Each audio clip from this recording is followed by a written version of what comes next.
ବାହାରେ ରହିକି ରାତ୍ରିରେ ସେମାନଙ୍କର ଭଲ ଜଗୁଥିଲେ। ଯୀଶୁ ଖ୍ରୀଷ୍ଟଙ୍କର ଜନ୍ମର ସୁସମ୍ବାଦ ସେମାନଙ୍କ ପାଖକୁ ପଳେଇ ଆସିଲା। ଲେଖାଯାଏ ସେମାନେ ପଦାରେ ରହୁଥିବା ଲୋକମାନଙ୍କୁ କୁହାଗଲା ତୁମେ ଗୁହାଳ ଭିତରକୁ ଯାଅ, ସେ ସ୍ଥାନରେ ତ୍ରାଣକର୍ତ୍ତା ତୁମ୍ଭମାନଙ୍କ ନିମନ୍ତେ ଜନ୍ମଗ୍ରହଣ କରିଅଛନ୍ତି, ଯିଏକି ତୁମ୍ଭମାନଙ୍କୁ ଏବଂ ଜଗତର ଲୋକମାନଙ୍କୁ ଉଦ୍ଧାର କରିବେ, ସୁରକ୍ଷା କରିବେ। ପଦାରେ ରହୁଥିବା ଲୋକମାନେ ସେଦିନ କଣ କଲେ? ଗୁହାଳ କୁଣ୍ଡ ଭିତରେ, ଗୁହାଳ ଘର ଭିତରେ ପ୍ରବେଶ କଲେ। ଯୀଶୁଙ୍କୁ ସେମାନେ ଦର୍ଶନ କଲେ। ଆଜି ଆମମାନଙ୍କୁ ପ୍ରଭୁ କହୁଛନ୍ତି, ଯଦି ଆମେ କୌଣସି କ୍ଷେତ୍ରରେ ଯଦି ବାହାରେ ଅଛୁ, ପ୍ରଭୁ କହୁଛନ୍ତି ଆମ୍ଭ ନିକଟକୁ, ଆମ୍ଭ ସମ୍ମୁଖକୁ ପଳେଇ ଆସ। କାରଣ ଅପବୟ ପୁତ୍ର ଯେତେବେଳେ ବାହାରେ ଥିଲେ, ଯେତେବେଳେ ସେ ଚେତନା ପାଇଲେ, ବାପାଙ୍କ ପାଖକୁ ଦୌଡ଼ିକି ପଳେଇ ଆସୁଛନ୍ତି। ଯେତେବେଳେ ବାପାଙ୍କ ପାଖକୁ ଆସିଲେ, ବାପା ତାଙ୍କୁ ପାଛୁଡ଼ିଲେ, ତାକୁ ଆଦରି ନେଲେ, ତାକୁ ଭଲ ଲୁଗା ପିନ୍ଧେଇଲେ, ତାକୁ ଜୋତା ଦେଲେ, ମୁଦି ଦେଲେ, ସମସ୍ତ ବିଷୟ ତା ପାଇଁ ଆୟୋଜନ କଲେ, ଭିତରେ ପ୍ରବେଶ କଲେ। କିନ୍ତୁ ବଡ ଭାଇ କଣ ହେଲା? ଭିତରକୁ ଯିବାକୁ ମଙ୍ଗିଲା ନାହିଁ। ମୋର ପ୍ରିୟ ପ୍ରଭୁଙ୍କ ଲୋକମାନେ, ଈଶ୍ୱରଙ୍କର ଉପସ୍ଥିତି ମଧ୍ୟକୁ ଆମମାନଙ୍କୁ ପ୍ରଭୁ କହୁଛନ୍ତି ମୋ ସାନ୍ନିଧ୍ୟ ଭିତରକୁ ପ୍ରବେଶ କରିବା, ମୋ ସାନ୍ନିଧ୍ୟ ମଧ୍ୟରେ ତୁମେ ସଦା ସର୍ବଦା ରୁହ। ବାହାରେ ସମସ୍ୟା ଅଛି, ବାହାରେ କଷ୍ଟ ଅଛି। ଦ୍ୱିତୀୟ ସାମୁଏଲ ପୁସ୍ତକ 7 ଅଧ୍ୟାୟର 18 ପଦ ଯେତେବେଳେ ପଢିବେ, ଆଉ ଦାଉଦ କଣ କଲେ? ଲେଖାଯାଏ ଭିତରକୁ ଗଲେ ଏବଂ ସଦା ପ୍ରଭୁଙ୍କ ସମ୍ମୁଖରେ ବସି ପ୍ରଭୁଙ୍କର ଧନ୍ୟବାଦ କରୁଛନ୍ତି। ମୋର ପ୍ରିୟ ପ୍ରଭୁଙ୍କ ଲୋକମାନେ, ଆଜି ଆମେ ବାହାରେ ଅଛୁ ନା ଭିତରେ ଅଛୁ?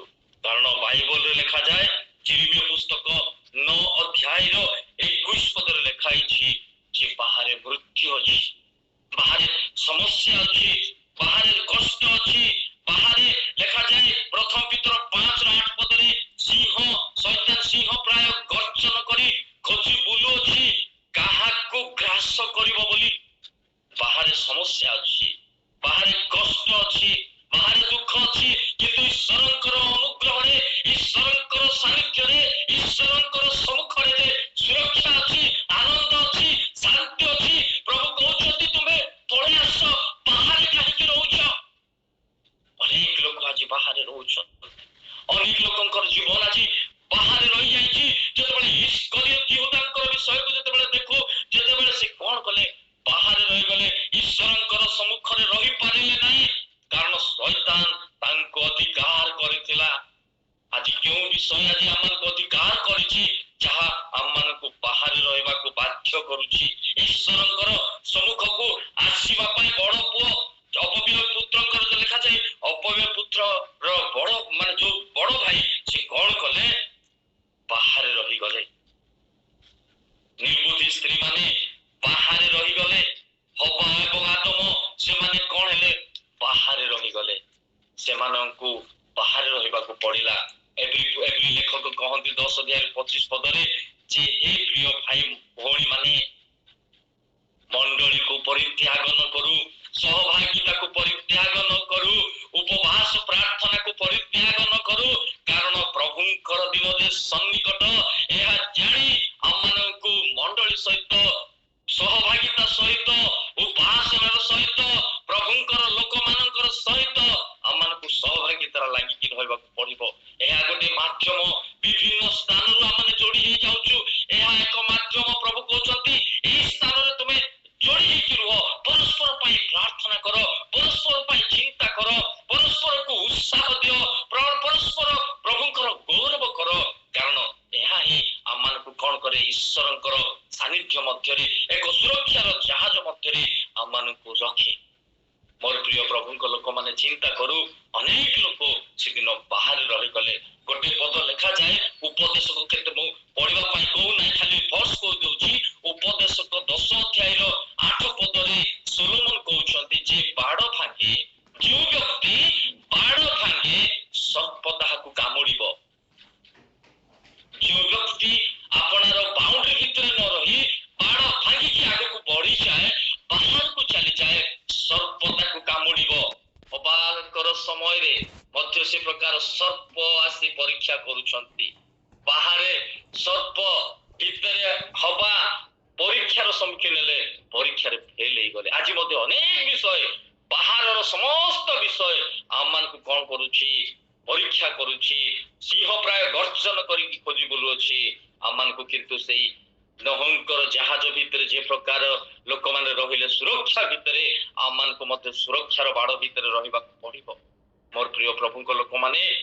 କାରଣ ସୋଲୋମନଙ୍କ, କାରଣ ଦାଉଦ ଯେତେବେଳେ ଅବ୍ରାହମ କଣ କରୁଛନ୍ତି, ଆଦି ପୁସ୍ତକ ଯେତେବେଳେ 18 ପଢିବେ, ସେ ସ୍ଥାନରେ ଲେଖାଯାଏ 17 ଅଧ୍ୟାୟରେ 18 ପଦ ପଢିବେ, ଇସ୍ମାଇଲ ନିମନ୍ତେ ଅବ୍ରାହମ ପ୍ରାର୍ଥନା କରୁଛନ୍ତି, ହେ ପ୍ରଭୁ ସଦାପ୍ରଭୁ ପରମେଶ୍ୱର, ଇସ୍ମାଇଲ ତୁମ ଛାମୁରେ ବଞ୍ଚିକି ରହୁ। କାହା ସମ୍ମୁଖରେ? ଈଶ୍ୱରଙ୍କର ସମ୍ମୁଖରେ। ପ୍ରଭୁ ଇସ୍ମାଇଲ ନିମନ୍ତେ ମୁଁ ପ୍ରାର୍ଥନା କରୁଛି, ଇସ୍ମାଇଲ ତୁମ ସମ୍ମୁଖରେ ବଞ୍ଚିକି ରହୁ। ଆଜି ଆମେ ଈଶ୍ୱରଙ୍କର ସମ୍ମୁଖରେ ଅଛୁ ନା ଆଉ କୌଣସି ବାହାରେ ଅଛୁ? ଆମେ ଈଶ୍ୱରଙ୍କର ସାନ୍ନିଧ୍ୟ ଭିତରେ ରହୁଛୁ ନା ଈଶ୍ୱରଙ୍କର ସୁରକ୍ଷାର ଜାହାଜ ଭିତରେ ରହୁଛୁ, ନା ଆଜି ଆମେ କେଉଁ ସ୍ଥାନରେ ଅଛୁ? ନିଜେ ଚିନ୍ତା କରିବା। କାରଣ ପ୍ରଭୁ କହୁଛନ୍ତି ଆମମାନଙ୍କୁ ସେଇ ଜାହାଜରେ ଯିବାକୁ ପଡିବ ଯୋଉ ଜାହାଜରେ କି ସୁରକ୍ଷା ଅଛି। ପ୍ରଭୁ ଆମମାନଙ୍କୁ ସୁରକ୍ଷାର ଜାହାଜ ଆମ ହସ୍ତରେ ଦେଇଛନ୍ତି, ଈଶ୍ୱରଙ୍କର ବାକ୍ୟ ଦେଇଛନ୍ତି, ଈଶ୍ୱରଙ୍କର ସହଭାଗିତାରେ ଲୋକମାନଙ୍କୁ ଦେଇଛନ୍ତି। ଯଦି ଈଶ୍ୱରଙ୍କର ସହଭାଗିତା ଭିତରେ ଈଶ୍ୱରଙ୍କର ଲୋକମାନଙ୍କ ସହିତ ଯେତେବେଳେ ଆମେ ଗତାୟତ କରୁ, ଆମ କାମୁଡିବ ନାହିଁ, ଆମମାନଙ୍କୁ କୌଣସି ଭାବରେ ସିଂହ ପରି ଶୈତାନ ଗର୍ଜନ କରି ଆମମାନଙ୍କୁ ଆଟାକ କରିବ ନାହିଁ। କାରଣ ଆମେ ଗୋଟେ ଫେଲୋସିପ ଭିତରେ ଅଛୁ, ଗୋଟେ ଈଶ୍ୱରଙ୍କର ଗ୍ରୁପ ଭିତରେ ଅଛୁ। ଆମେ ପରସ୍ପର ନିମନ୍ତେ ପ୍ରାର୍ଥନା କରିବା ପାଇଁ ଏର୍ଲି ମର୍ଣ୍ଣିଂ ଉଠି ପଡୁଛୁ, ଜାଗ୍ରତ ହେଇଯାଉଛୁ। ଏହା ହିଁ ଆମମାନଙ୍କୁ ସୁରକ୍ଷା ଦେବ, ଏହା ହିଁ ଆମମାନଙ୍କୁ ଈଶ୍ୱରଙ୍କ ନିକଟକୁ ନେଇକି ପହଞ୍ଚେଇବ। କାରଣ ପ୍ରଥମ ତିମୋଥୀ 1:19 ଲେଖାଯାଏ, ଦ୍ୱିତୀୟ ବିଷୟ, ଯେ ଅନେକ ଲୋକଙ୍କର ବିଶ୍ୱାସ ରୂପ ଜାହାଜ କଣ ହେଇଛି? ଭଗ୍ନ ହେଇଛି। ଲେଖାଯାଏ ପାଉଲ ତିମୋଥୀଙ୍କୁ କହୁଛନ୍ତି ଯେ ଅନେକ ଲୋକଙ୍କର, ଯଦି ପାଉଛନ୍ତି ମୋ ସହିତ ଖୋଲିକି ଟିକେ ପଢନ୍ତୁ, ପ୍ରଥମ ତିମୋଥୀ 1:19 ପଦ ଯଦି କି ପାଉଛନ୍ତି ପଢନ୍ତୁ। ସେଠି ଗୋଟେ ସୁନ୍ଦର ବିଷୟ ଦେଖାଯାଏ।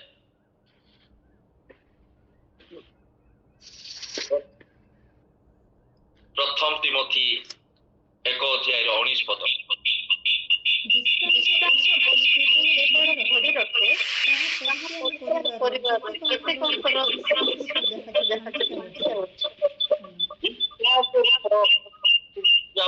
ପ୍ରଭୁ କହୁଛନ୍ତି ସୂଚି ବିବେକ ଧରି ରଖ, କାରଣ ଅନେକ ଲୋକ କଣ କଲେ? ଅପବିତ୍ର ହେଲେ, ଅବିଶ୍ୱାସୀ ହେଲେ, ଯଦ୍ୱାରା ସେମାନଙ୍କର ବିଶ୍ୱାସ ରୂପ ଜାହାଜ ଭଙ୍ଗ ହେଇଛି। ଆମମାନଙ୍କୁ ବିଶ୍ୱାସର ଜାହାଜରେ ଆଗକୁ ବଢିବାକୁ ପଡିବ। ଅନେକ ପ୍ରଭୁଙ୍କର ଲୋକମାନେ ଯୋଉମାନେ କି ବିଶ୍ୱାସରେ ଚାଲିଲେ, ବିଶ୍ୱାସରେ ଅବ୍ରାହମ କହିଲେ ସଦାପ୍ରଭୁ ପରମେଶ୍ୱର ଯୋଗେଇବେ। କାରଣ ଅବ୍ରାହମ ପ୍ରଭୁଙ୍କୁ ବିଶ୍ୱାସ କରୁଥିଲେ, ଏତେ ବିଶ୍ୱାସ କରୁଥିଲେ, ପୁଅକୁ କହୁଛନ୍ତି ପୁଅ ନିଶ୍ଚିତ ଭାବରେ ସଦାପ୍ରଭୁ ଯୋଗେଇବେ।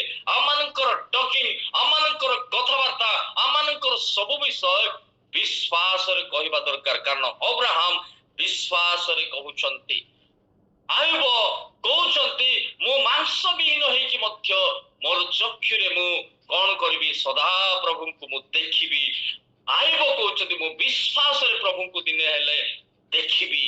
ଅବ୍ରାହମ କହୁଛନ୍ତି ବିଶ୍ୱାସରେ, ଆୟୁବ କହୁଛନ୍ତି ମୁଁ ବିଶ୍ୱାସରେ ଦେଖିବି, ଅବ୍ରାହମ କହୁଛନ୍ତି ବିଶ୍ୱାସରେ ମୁଁ ପାଇବି। ଅନେକ ଲୋକ କଣ କଲେ? ଯେତେବେଳେ ଅନ୍ଧ ବ୍ୟକ୍ତି ପଥପାର୍ଶ୍ୱରେ ବସିଥିଲେ, ପଚାରିଲେ ଦେଇକି କିଏ ଯାଉଛନ୍ତି? ଏଇ ଦେଇ ନାଜରିତ ଯୀଶୁ ଯାଉଛନ୍ତି। ବିଶ୍ୱାସରେ ଡାକିଲେ, ହେ ଦାଉଦ ସନ୍ତାନ ଯୀଶୁ ମତେ ଦୟା କରନ୍ତୁ। ସେଇ ବିଶ୍ୱାସର ସ୍ୱର, ସେଇ ବିଶ୍ୱାସର ପ୍ରାର୍ଥନା ଆଜି ତାର ଚକ୍ଷୁକୁ ଖୋଲିଦେଲା। ମୋର ପ୍ରିୟ ପ୍ରଭୁଙ୍କ ଲୋକମାନେ, ଆମମାନଙ୍କର ବିଶ୍ୱାସର ଜାହାଜ ଏ ପ୍ରକାରକୁ ଷ୍ଟ୍ରଙ୍ଗ କରୁ। ଆମମାନେ ବିଶ୍ୱାସରେ ଡାକୁ, ବିଶ୍ୱାସରେ କହୁ, ବିଶ୍ୱାସରେ ଦେଖୁ ଯେ ନିଶ୍ଚିତ ପ୍ରଭୁ ମୋ କାର୍ଯ୍ୟ ସଫଳ କରିବେ, ନିଶ୍ଚିତ ପ୍ରଭୁ ମୋର ସ୍ୱରକୁ ଶୁଣିବେ, ନିଶ୍ଚିତ ପ୍ରଭୁ ମୋର କ୍ରନ୍ଦନକୁ ଶୁଣିବେ। ମୋର ପ୍ରିୟ ପ୍ରଭୁଙ୍କ ଲୋକମାନେ, ଆମମାନେ ଯୋଉ ଜାହାଜରେ ଯାଉଛୁ, ବିଶ୍ୱାସର ଜାହାଜରେ, ଆମମାନଙ୍କୁ ପ୍ରଭୁ କହୁଛନ୍ତି ତୁମେ ବିଶ୍ୱାସରେ ବାଗ, ବିଶ୍ୱାସରେ ଦେଖ, ବିଶ୍ୱାସରେ କୁହ, ନିଶ୍ଚିତ ତାହା ତୁମମାନଙ୍କ ନିମନ୍ତେ ସାଧିତ ହେବ। ମୋର ପ୍ରିୟ ପ୍ରଭୁଙ୍କ ଲୋକମାନେ, ନୋହଙ୍କର ବିଷୟରେ ଦେଖାଯାଏ ସେ ବିଶ୍ୱାସରେ କାର୍ଯ୍ୟ କଲେ। ପ୍ରଭୁ କହିଲେ ଆମେ ବର୍ଷା କରିବା, ତୁମେ ଜାହାଜ ତିଆରି କର। ବର୍ଷ ବର୍ଷ ଲାଗିଲା, ଜାହାଜକୁ ତିଆରି କଲେ। ବିଶ୍ୱାସରେ କାର୍ଯ୍ୟ କରୁ। ଆପଣଙ୍କର ସେବା କାର୍ଯ୍ୟ, ଆପଣଙ୍କର ଚାକିରି ହଉ, ଆପଣ ମାନଙ୍କର ସେବା କାର୍ଯ୍ୟ ହଉ, ଆପଣ ମାନଙ୍କର ପରିବାରର କାର୍ଯ୍ୟ ହଉ, ଆପଣ ମାନଙ୍କର ପିଲାମାନଙ୍କର କାର୍ଯ୍ୟ ହଉ, ପ୍ରଭୁ କଣ କରିବେ? ସଫଳ କରିବେ। ସେଦିନ ନୋହଙ୍କୁ ଲଜ୍ଜିତ ହେବା ପାଇଁ ଦେଲେ ନାହିଁ। ଉପଯୁକ୍ତ ସମୟରେ ପ୍ରଭୁ ବର୍ଷା ପଠେଇଲେ। ଯୋଉ କାର୍ଯ୍ୟ ସଦା ପ୍ରଭୁଙ୍କ ଠାରୁ ସେ ବିଶ୍ୱାସରେ କାର୍ଯ୍ୟ କଲେ ତାହା ସାଧିତ ହେଲା। ଲୁଦିଆ ନାମ୍ନୀ ବିଶ୍ୱାସରେ ଶୁଣୁଥିଲେ, ଯଦ୍ୱାରା ପ୍ରଭୁ ତା ହୃଦୟକୁ ଖୋଲିଦେଲେ। ପ୍ରେରିତ 16 ଅଧ୍ୟାୟ ଯେତେବେଳେ ପଢିବେ, ବିଶ୍ୱାସରେ ଶୁଣୁଥିଲେ, ଆଇବ ବିଶ୍ୱାସରେ ଦେଖୁଥିଲେ, ଅବ୍ରାହମ ବିଶ୍ୱାସରେ କହୁଥିଲେ, ନୋହ ବିଶ୍ୱାସରେ କାର୍ଯ୍ୟ କଲେ, ଏମାନେ ସଫଳତା ପାଇଲେ। ମୋର ପ୍ରିୟ ପ୍ରଭୁଙ୍କ ଲୋକମାନେ, ଆଜି ଆମମାନଙ୍କର ବିଶ୍ୱାସ ରୂପୀ ଜାହାଜ କି ପ୍ରକାର ଅଛି, ଆମମାନଙ୍କୁ ପ୍ରଭୁ ଆଜି ପ୍ରଶ୍ନ କରନ୍ତି ଯେ ତୋର ବିଶ୍ୱାସର କଥା, ତୋର ବିଶ୍ୱାସର ଦେଖିବା, ତୋର ବିଶ୍ୱାସରେ ଚିନ୍ତା କରିବା, ତୋର ବିଶ୍ୱାସରେ ପ୍ରାର୍ଥନା କରିବା ଆଜି କି ପ୍ରକାର ଭଗ୍ନ ଅବସ୍ଥାରେ ଅଛି ନା ଠିକ ଭାବରେ ତୁ ଯାତ୍ରା କରୁଛୁ। ମୋର ପ୍ରିୟ ପ୍ରଭୁଙ୍କ ଲୋକମାନେ, ସେଦିନ ଅନେକ ଲୋକ ଅବିଶ୍ୱାସ କଲେ। କାରଣ ଯେତେବେଳେ ପୁନରୁତ୍ଥାନ ସମୟରେ ଯେତେବେଳେ ଅଳ୍ପ କିଛି ଦିନ ଗଲା, ଆମେ ପୁନରୁତ୍ଥାନ ପର୍ବକୁ, ଇଷ୍ଟର ପର୍ବକୁ ପାଳନ କଲୁ। ଯୋଉ ସ୍ତ୍ରୀ ଲୋକମାନେ ଯେତେବେଳେ ଯାଉଛନ୍ତି ହତବୁଦ୍ଧି ହଉଛନ୍ତି, ପଥର ଗଡା ଯାଇଛି, ସେମାନେ କହୁଛନ୍ତି ଯୀଶୁଙ୍କୁ ବିଶ୍ୱାସ କରୁଛୁ କହିଲେ, କିନ୍ତୁ ହତବୁଦ୍ଧି ହଉଛନ୍ତି, ସେମାନେ ଭୟଭୀତ ହଉଛନ୍ତି, ସେମାନେ କାନ୍ଦୁଛନ୍ତି, ମୋର ପ୍ରଭୁଙ୍କୁ କେହି ନେଇଗଲେ। ଅନେକ ସମୟରେ ଆମମାନଙ୍କର ଜୀବନରେ ମଧ୍ୟ ସେ ପ୍ରକାର ଅବିଶ୍ୱାସ ହେତୁ ଆମମାନେ ବ୍ୟତିଗ୍ରସ୍ତ ହଉ, ଅବିଶ୍ୱାସ ଯୋଗୁ ଆମମାନେ ଚିନ୍ତା କରୁ, ଅବିଶ୍ୱାସ ଯୋଗୁ ବେଳେ ବେଳେ ଆମମାନେ ଘାବରା କରୁ, କଣ କରିବା କଣ ନାହିଁ ଚିନ୍ତାରେ ପଡିଯାଅ। ମୋର ପ୍ରିୟ ପ୍ରଭୁଙ୍କ ଲୋକମାନେ, ଆମମାନଙ୍କୁ ବିଶ୍ୱାସ କରିବାକୁ ପଡିବ। ସେଥିପାଇଁ ପ୍ରଭୁ କହିଲେ, ଏ ଅଳ୍ପ ବିଶ୍ୱାସୀ ମାନେ, ତୁମେ ମାନେ କାହିଁକି ଭୀରୁ? ମୁଁ ତୁମ ସହିତ ଅଛି। ଯେତେବେଳେ ଜାହାଜରେ ଶିଷ୍ୟ ମାନଙ୍କ ସହିତ ଯାତ୍ରା କରୁଥିଲେ, ଝଡ ତୋଫାନ ଆସିଲା, ପ୍ରଭୁ କହିଲେ ଗୋଟିଏ କଥା, ଅଳ୍ପ ବିଶ୍ୱାସୀ ମାନେ। ମୋର ପ୍ରିୟ ପ୍ରଭୁଙ୍କ ଲୋକମାନେ, ଆମମାନଙ୍କୁ ବିଶ୍ୱାସର ଜାହାଜରେ ଆଗକୁ ବଢିବାକୁ ପଡିବ। କାରଣ ଅନେକ ଲୋକଙ୍କର ବିଶ୍ୱାସ ରୂପୀ ଜାହାଜ ଭାଙ୍ଗି ଯାଇଛି। ଆମମାନଙ୍କୁ ସତର୍କ କରିଦେଉଛନ୍ତି, ଈଶ୍ୱରଙ୍କର ବାକ୍ୟ ଆଜି ଆମମାନଙ୍କୁ ସତର୍କ କରିଦେଉଛି ଯେ ତୁମର ବିଶ୍ୱାସର ଜାହାଜକୁ ତୁମେ ଭାଙ୍ଗିବା ପାଇଁ ଦିଅ ନାହିଁ, ଆଗକୁ ବଢିବା ପାଇଁ ଦିଅ। କାରଣ ସେଇ ସମୟରେ ଅନେକ ବିଷୟରେ ଲୋକମାନେ କଣ କଲେ? ଅବିଶ୍ୱାସ ହେତୁ ସେମାନେ ବିନଷ୍ଟ ହେଲେ। କାରଣ ରୋମୀ ପୁସ୍ତକ ତାର 1 ଅଧ୍ୟାୟର 17 ପଦରେ ଏବଂ ଏବ୍ରୀ ପୁସ୍ତକ 2 ଅଧ୍ୟାୟର 4 ପଦରେ ଲେଖାଯାଏ, ଧାର୍ମିକ କେବଳ ବିଶ୍ୱାସ ଦ୍ୱାରା ହିଁ ବଞ୍ଚିବ। ଗୋଟେ ଖ୍ରୀଷ୍ଟ ବିଶ୍ୱାସୀ ବିଶ୍ୱାସ ଦ୍ୱାରା ହିଁ ସେ ବଞ୍ଚିବ। ମୋର ପ୍ରିୟ ପ୍ରଭୁଙ୍କ ଲୋକମାନେ, ଆମେ ଯେ ପ୍ରକାର ଦେଖିଲୁ, ଅନେକ ଲୋକ ବିଶ୍ୱାସରେ ଦେଖିଲେ, ବିଶ୍ୱାସରେ କହିଲେ, ବିଶ୍ୱାସରେ ସ୍ୱୀକାର କଲେ, ବିଶ୍ୱାସରେ କାନ୍ଦିଲେ, ବିଶ୍ୱାସରେ କାର୍ଯ୍ୟ କଲେ, ସେମାନଙ୍କ ନିମନ୍ତେ ସଦା ପ୍ରଭୁ ପରମେଶ୍ୱର ତାଙ୍କର କାର୍ଯ୍ୟକୁ ସଫଳ କଲେ। ଆଜି ମୁଁ ମୋର ବିଶ୍ୱାସର ଜାହାଜରେ ମୁଁ କି ପ୍ରକାର ଯାଉଛି? ମୋର ବିଶ୍ୱାସର ଜାହାଜ ଆଜି ଭଗ୍ନ ଅବସ୍ଥାରେ ନା ବିଶ୍ୱାସର ଜାହାଜ ଆଜି ଠିକ ଅବସ୍ଥାରେ ଅଛି? ତୃତୀୟ ବିଷୟ, ଯାକୋବ ପୁସ୍ତକ 3 ଅଧ୍ୟାୟର 4 ପଦ ଟିକେ ପଢି ଦିଅନ୍ତୁ। ଯାକୋବ ପୁସ୍ତକ ତାର 3 ଅଧ୍ୟାୟର 4 ପଦ। ଯାକୋବ ପୁସ୍ତକ ତାର 3 ଅଧ୍ୟାୟର 4 ପଦ। ଜାହାଜ ମଧ୍ୟ ଏତେ ବଡ ପ୍ରଚଣ୍ଡ ପବନରେ ଚାଳିତ ହେଲେ ଗୋଟିଏ ଅତି କ୍ଷୁଦ୍ର ମଙ୍ଗ ଦ୍ୱାରା ଇଚ୍ଛାନୁସାରେ ବୁଲିଥାଏ। ଶୁଭାଯାଉନି ତ ଆଉ ଟିକେ ପଢି ଦିଅନ୍ତୁ ଯେ ଯାକୋବ ପୁସ୍ତକ ତାର 3 ଅଧ୍ୟାୟର 4 ପଦ। ଯାହାର କ୍ଲିୟର ଜାହାଜ ମଧ୍ୟ ଏତେ ବଡ ହୋଇ ପ୍ରଚଣ୍ଡ ପବନରେ ଚାଳିତ ହେଲେ ହେଁ ଗୋଟିଏ ଅତି କ୍ଷୁଦ୍ର ମଙ୍ଗ ଦ୍ୱାରା ମଙ୍ଗଧରାର ଇଚ୍ଛା ଅନୁସାରେ ବୁଲାଇ ଦିଆଯାଏ। ଧନ୍ୟବାଦ। ଗୋଟେ ଜାହାଜ ଏତେ ବଡ ବିଷୟ ହେଲେ ମଧ୍ୟ ଗୋଟେ ଛୋଟିଆ ଅଙ୍ଗ ଦ୍ୱାରା ତାହା ବୁଲେଇ ଦିଆଯାଏ। ସେହିପରି ଜିହ୍ୱାକୁ ସେ ସ୍ଥାନରେ ଲେଖାଯାଏ ଗୋଟେ ଛୋଟିଆ ଅଙ୍ଗ। ତାହା କଣ କରେ? ସମସ୍ତ ବିଷୟକୁ ବର୍ଷରେ ଥିବା ଜାହାଜରେ ଆମେ ଅଛୁ କି ଆଜି? ପ୍ରଥମ ବିଷୟ ଦେଖିଲୁ ସୁରକ୍ଷାର ଜାହାଜ, ବିଶ୍ୱାସର ଜାହାଜ। ତୃତୀୟ ବିଷୟ ହେଉଛି ବର୍ଷରେ ଥିବା ଜାହାଜ ବା ଲଗାମରେ ଥିବା ଜାହାଜରେ ଆମେ ଆଜି ଅଛୁ କି? ମୁଁ ମୋର ଜୀବନକୁ, ମୋର ପରିବାରକୁ, ମୋର ସମସ୍ତ ବିଷୟକୁ ମୁଁ ଆଜି କି ପ୍ରକାର ବର୍ଷରେ ରଖୁଛି? କି ପ୍ରକାର ଭାବରେ ପ୍ରଭୁଙ୍କର ବାକ୍ୟରେ ମୁଁ କି ପ୍ରକାର ଭାବରେ ବର୍ଷରେ ରଖିକି ଜୀବନ କାଟୁଛି? କାରଣ ଲେଖାଯାଏ ନିଜ ଶରୀରକୁ ବର୍ଷରେ ରଖ। ପ୍ରଥମ କରନ୍ତୀୟ 9 ଅଧ୍ୟାୟର 17 ପଦରେ ଲେଖାଯାଏ, 27 ପଦରେ ନିଜ ଶରୀରକୁ ବର୍ଷରେ ରଖିବା ଆବଶ୍ୟକ। ଯାକୁବ ପୁସ୍ତକ 3:8 ଜିହ୍ବାକୁ ବଶରେ ରଖିବାକୁ ପଡିବ। ମୁଁ କି ପ୍ରକାର କଥାବାର୍ତ୍ତା କରୁଛି? ମୋର କଥାବାର୍ତ୍ତା ଏକ ଖ୍ରୀଷ୍ଟୀୟ ଚରିତ୍ରକୁ, ଗୋଟେ ଖ୍ରୀଷ୍ଟୀୟ ବିଷୟକୁ ପରିପ୍ରେକ୍ଷିତ ହଉଛି କି? ବଶରେ ରଖିବା ଦରକାର। କାରଣ ଏଇ ଜିହ୍ବା କଣ କରେ? ଅନେକ ସମୟରେ ଟଙ୍ଗ ସ୍ଲିପ କରିଯାଏ। ମୁଁ ସେଇ ଜିହ୍ବାକୁ ବଶରେ ରଖିପାରୁଛି। ମୋର ଶରୀର ବଡ ହେଇପାରେ, ଜାହାଜ ବଡ, କିନ୍ତୁ ଗୋଟେ ଛୋଟିଆ ମଙ୍ଗ ଦ୍ୱାରା ତାକୁ କଣ କରାଯାଉଥିଲା? ବଶରେ ରଖାଯାଉଥିଲା। ସେଇ ପ୍ରକାର ଆମମାନଙ୍କର ଶରୀର ଗୋଟେ ଜାହାଜ ତୁଲ୍ୟ, ଗୋଟେ ଅଙ୍ଗ ଆମମାନଙ୍କର ଜିହ୍ବା ତାକୁ ବଶରେ ରଖେ। ମୋର ପ୍ରିୟ ପ୍ରଭୁଙ୍କ ଲୋକମାନେ, ଆଇବ ପୁସ୍ତକ ଯେତେବେଳେ ଦେଖୁ, ଆଇବ ପୁସ୍ତକ, ଆଇବ ହଉ, ଦାଉଦ ହଉ, ଏମାନେ କଣ କଲେ? ଯେତେବେଳେ ଆଇବ କଣ କରୁଛନ୍ତି? ସେ କହିଲେ ମୋର ଆଖିକୁ ମୁଁ କଣ କରୁଛି? ନିୟମ କରୁଛି, ମୁଁ ପାପକୁ ଦେଖିବି ନାହିଁ। ମୋର ଜିହ୍ବାକୁ ମୁଁ ନିୟମ କରୁଛି, କୌଣସି ଅପବିତ୍ର ବିଷୟକୁ କହିବି ନାହିଁ। କାରଣ ଦାଉଦ ଯେତେବେଳେ ସେଇ ଆଖିରେ ଦେଖିଲେ ପାପ ଆସିଲା। ଛୋଟିଆ ଅଙ୍ଗ ହେଇପାରେ, ବଶରେ ରହିପାରିଲେ ନାହିଁ। ଗଣନା ପୁସ୍ତକ 5 ଇସ୍ରାଏଲ ଲୋକମାନେ ଖାଦ୍ୟକୁ ମନେ ପକେଇଲେ। ଖାଦ୍ୟ ସେମାନଙ୍କୁ କଣ କରିଦେଲା? ଅବାଧ୍ୟରେ ପରିଣତ କରିଦେଲା। ସେମାନେ ବଶରେ ରହିପାରିଲେ ନାହିଁ। ଗୋଟେ ଜାଗତିକ ଖାଦ୍ୟକୁ ଲାଳାୟିତ ହେଇ ସେମାନେ କଣ କଲେ? ଈଶ୍ୱରଙ୍କର ବିରୁଦ୍ଧରେ କାର୍ଯ୍ୟ କଲେ। ଏଇ ଜିହ୍ବା କଣ କରେ? ସବୁବେଳେ ଟେଷ୍ଟ ଖୋଜେ, ସ୍ୱାଦ ଖୋଜେ। ମୋର ପ୍ରିୟ ପ୍ରଭୁଙ୍କ ଲୋକମାନେ, ଜିହ୍ବାକୁ ଆମମାନଙ୍କର ଚକ୍ଷୁକୁ ଛୋଟ ଛୋଟ ଅଙ୍ଗ ହେଇପାରେ, ଆଉ ତାହା ଆମମାନଙ୍କର ଜୀବନକୁ କଣ କରେ? ତାହା ବଶରେ ଠିକ କରିକି ଆମେ ଯଦି ଠିକରେ ରଖିବା, ତାହା ଆମମାନଙ୍କୁ ଠିକ ପଥରେ ଗମନ କରାଏ। ଯଦି ଆମେ ଠିକରେ ରଖିବା ନାହିଁ, ସେ ଛୋଟିଆ ଜିହ୍ବା ହେଇପାରେ, ଛୋଟିଆ ଆଖି ହେଇପାରେ, ଆମମାନଙ୍କୁ କଣ କରେ? ଈଶ୍ୱରଙ୍କ ବିରୁଦ୍ଧରେ ପାପ କରିବା ପାଇଁ ବାଧ୍ୟ କରେ। କାରଣ ନିହିମିୟାଙ୍କ ସମୟରେ ବା ଦାନିଏଲଙ୍କ ସମୟରେ ସେମାନେ କଣ କଲେ? ଜିହ୍ବାକୁ କଣ୍ଟ୍ରୋଲ କରିଲେ। ଆମେ ରାଜାଙ୍କର ଖାଦ୍ୟକୁ ଖାଇବୁ ନାହିଁ। ଆଜି ମୋର ଜିହ୍ବାକୁ କି ପ୍ରକାର ଭାବରେ ମୁଁ ବ୍ୟବହାର କରୁଛି? ନବୁକଦନେସ୍ସର ଯେତେବେଳେ ଦାନିଏଲ 4:31 ପଦ ପଢିବେ, ଲେଖାଯାଏ ନବୁକଦନେସ୍ସର ଗର୍ବ କରିକି କହିଲେ, ମୋର ବଳ, ମୋର ଶକ୍ତିରେ ମୁଁ ଏଇ ବାବିଲ ଗଡକୁ ତିଆରି କରିଛି। ସାଙ୍ଗେ ସାଙ୍ଗେ ଉପରୁ ପାଣି ଆସିଲା, ତୁମ ହାତରୁ ରାଜ୍ୟ ଗଲା। ବଶରେ ଜିହ୍ବାକୁ ରଖିପାରିଲେ ନାହିଁ, ନିଜର ରାଜ୍ୟକୁ ହରେଇଲେ। ଅନେକ ସମୟରେ ଆମମାନଙ୍କର ଜିହ୍ବା ଆମମାନଙ୍କୁ କଣ କରେ? ଆମମାନଙ୍କୁ କଣ କରେ? ଅନେକ ବିଷୟକୁ ହରେଇବା ପାଇଁ ସାହାଯ୍ୟ କରେ। ଏବଂ ଏଇ ଜିହ୍ବାକୁ ଯଦି ଆମେ ବଶରେ ରଖୁ, ଅନେକ ବିଷୟ ମଧ୍ୟ ଆମେ ପାଇପାରିବା। ମୋର ପ୍ରିୟ ପ୍ରଭୁଙ୍କ ଲୋକମାନେ, ଅନେକ ଲୋକ ସେଦିନ ବଶରେ, ଇସ୍କରିୟତ ଯିହୁଦା ପଇସାର ବଶରେ ରହିଲେ। ସାମସନ ସ୍ତ୍ରୀର ବଶରେ ରହିଗଲେ, ଗୋଟେ ପାପରେ ପଡିଗଲେ। ମୋର ପ୍ରିୟ ପ୍ରଭୁଙ୍କ ଲୋକମାନେ, ଆଜି ଆମେ କେଉଁ ବଶରେ ଅଛୁ?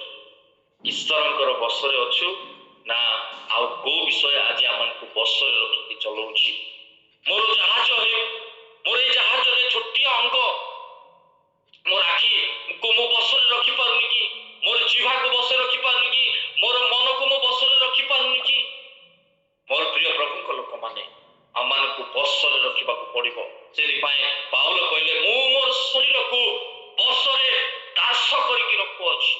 ଯେପରି ମୁଁ ପ୍ରଭୁଙ୍କର ସାନ୍ନିଧ୍ୟକୁ, ମୁଁ ଯେପରି ପ୍ରଭୁଙ୍କର ସହିତ ମିଶି ପାରିବି, ପ୍ରଭୁଙ୍କର ସେଇ ଅମ୍ଳାନର ମୁକୁଟ ମୁଁ ପାଇପାରିବି, ସେଥିପାଇଁ ମୋର ଯାହା ଇଚ୍ଛା ମୁଁ ତାହା କରିପାରୁନି। କାରଣ ଖ୍ରୀଷ୍ଟ ମୋ ସହିତ ଅଛନ୍ତି। ମୋର ପ୍ରିୟ ପ୍ରଭୁଙ୍କ ଲୋକମାନେ, ଆମମାନଙ୍କର ଜାହାଜକୁ ବଶରେ ରଖୁ। ଚତୁର୍ଥ ବିଷୟ, ହିତୋପଦେଶ 31:14 ସେଠି ଅନେକ ବିଷୟ ଅଛି। ହିତୋପଦେଶ 31:14।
एक्टिव स्त्री लोक निजर परिवार पाए स्त्री पाए स्वामी पाए पिला मानक पाए से चिंता करूची मोर प्रिय प्रभु को लोक माने मो गोटे गृहर कर्ता बा कर्ती हिसाब रे मो की प्रकार भाव रे मोर परिवार पाए चिंता करूची दूररु आहार आनी की दउची कि उपयुक्त समय रे मो कार्य करूची कि ताको विषय लिखा जाय से एक प्रकार एक्टिव जहाज से दूररु आनिबा जहाज तुल्य लिखा जाय से जने एक प्रकार कार्य करथिबा जहाज एक्टिव अर्ली मॉर्निंग से उठे लिखा जाए से जो से तो एक्टिव लिखा जाए से भोर सकाळ सकाळ उठे अर्ली मॉर्निंग प्रेयर को मो धन्यवाद दे से एत सुंदर ना दैचंती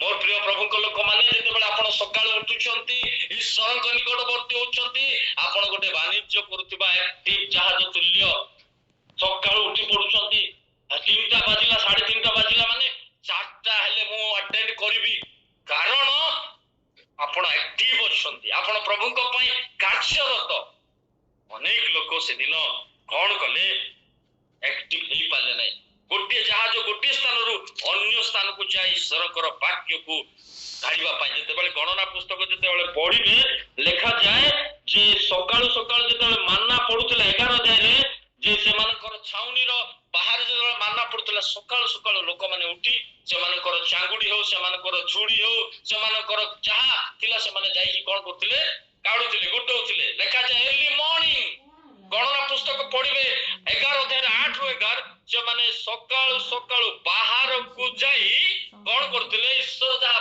पढ़िथिला से माने गुटौथिले मोर प्रिय प्रभु को लोक माने आपण माने सेया करूचंती आपण मान को निकट पाए आपण मान को निमंताय मु प्रभु को विशेष धन्यवाद दे कारण अर्ली मॉर्निंग ईश्वर वाक्य को संग्रह करिवार समय ईश्वर को सहित संयुक्त होबार समय ईश्वर को सहित कथाबार्ता करिवार समय कारण आपण मानकर जहाज एक्टिव अछि से जहाज दूररु आहार आने सकाळ उठे कारण ऋतुंकर समय मते देखु ऋतु जेते बेले निज सासुंक सहित आसिले कोन कले से पळी जाउथिले बोयजंकर खेत को पळी जाउथिले कोन करथिले संग्रह करथिले साउंटुथिले जब आउ आणुथिले शासन को दउथिले मोर प्रिय प्रभु को लोक माने आजी आ माने की प्रकार से विशेष आमान को कोन करे बाहा लिखा जाए जहाज रे सोलोमन को निकट को बड़ बड़ माने कोन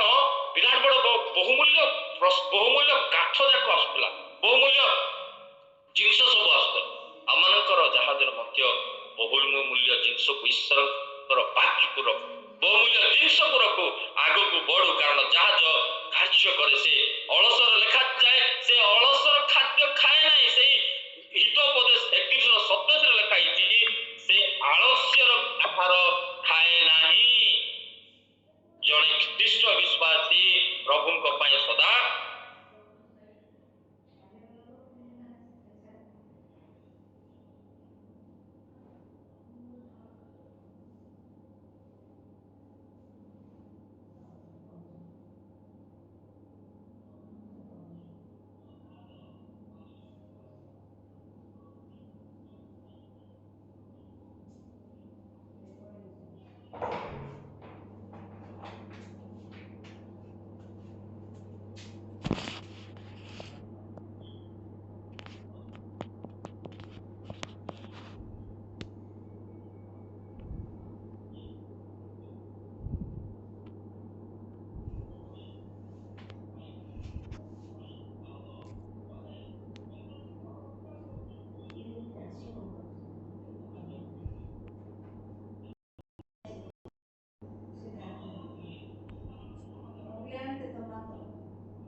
पूरा ही बंद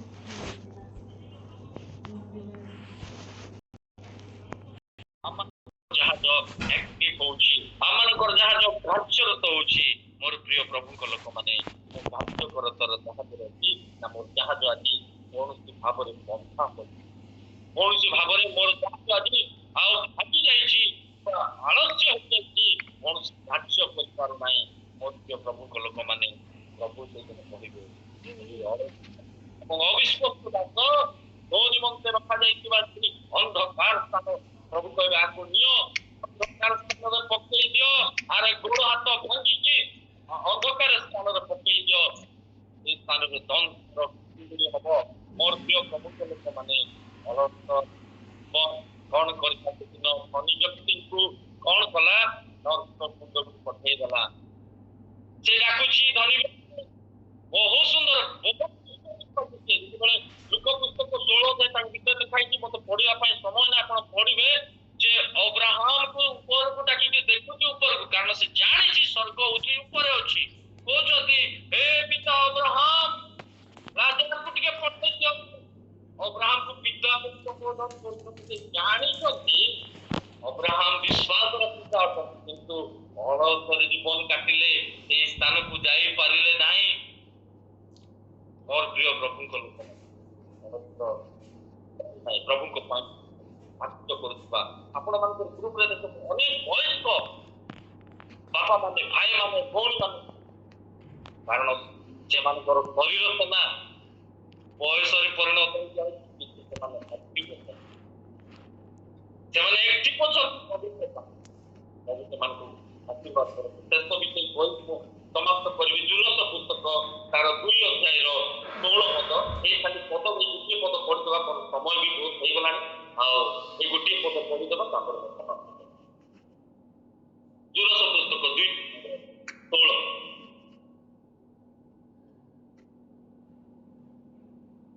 ଏ ଯଦି ପାଉଛ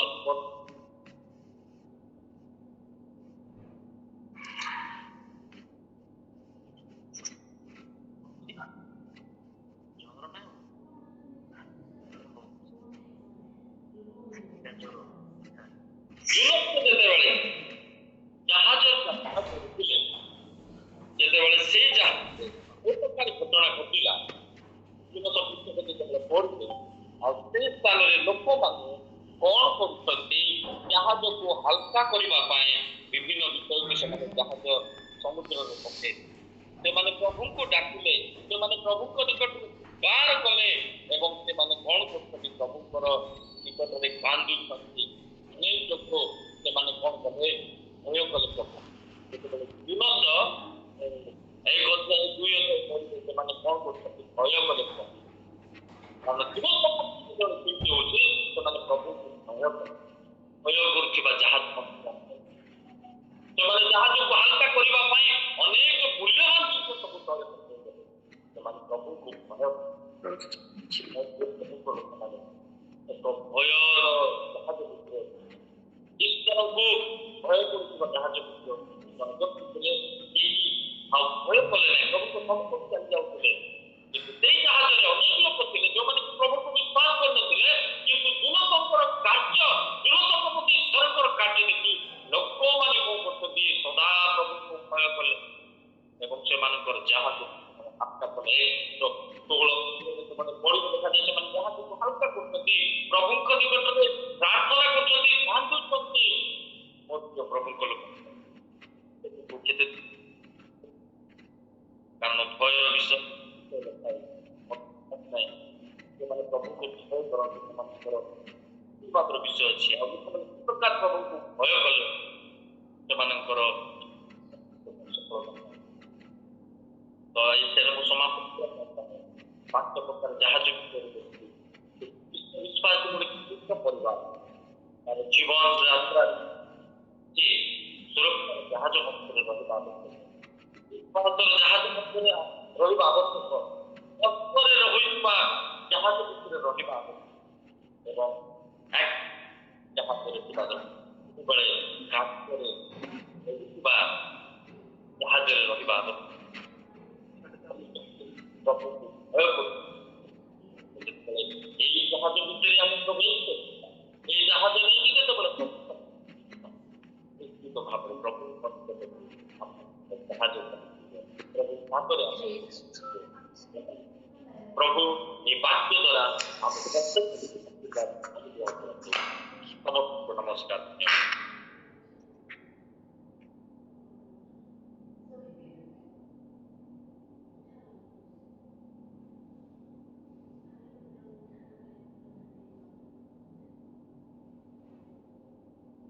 वीरेंद्र भाई प्रेज द लॉर्ड। हालेलुया भाई। आओ आपण जानिचंती ना नाही मु जानिनी कटक रे जण थिले वीरेंद्र मोहन बिहारी ताको लोक माने कहउथिले बिहारी भाई। आ मु अगेन आपण जेतले कहंती मु जाने से बिहारी भाईकर आत्मा आपनक भीतर अछि। आओ ए